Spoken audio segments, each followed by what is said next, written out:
In the wake of two more reports predicting growing inequality in Britain, it is worth looking back to the start of the month and the abrupt resignation of Alan Milburn from the Social Mobility Commission, along with all its commissioners.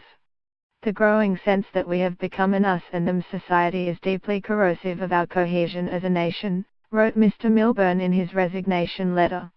This was a moment that confirmed two things about Theresa May's government.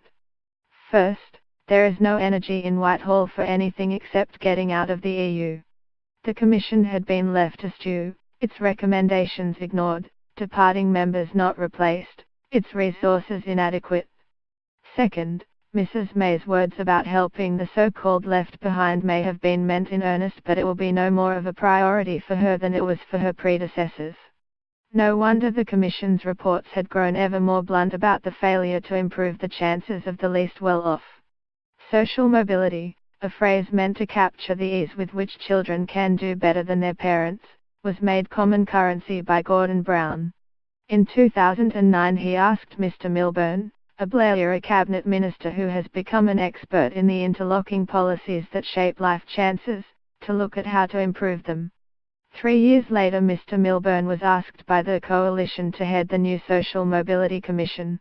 In June this year he published a report that reviewed the past 20 years of social policy, and explicitly called for a change of direction. A government serious about fairness would have listened. Instead, with the distinguished exception of the Education Secretary, Justine Greening, inertia ruled. In November the Commission published its fifth and final State of the Nation report, and then resigned en masse. It is easy to see why Mrs. May lost interest in the Commission as a vehicle for helping the least advantaged. She interprets her mandate as delivering on Brexit and increasing the number of grammar schools. The Commission, cross-party in its membership, notably unpolitical in its prescriptions, recommends 10-year time horizons and policyholders that is coherently designed and consistently applied. That means recognizing, for example, that early years interventions are an important extension of the welfare state intended to eliminate the irrecoverable gap between poor and better off children when they start school, and not primarily a way of making sure mothers can work.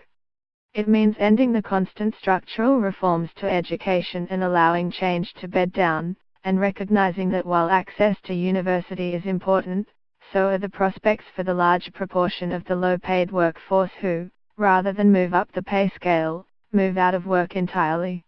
It means ending overgenerous pensioner benefits, tougher tax rules on housing wealth, and an end to huge disparities in regional and sometimes intra-regional spending.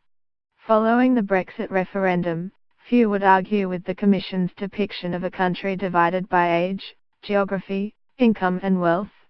After 1997, the disadvantages of being born into poorer families started to be eroded by higher spending and a growing economy.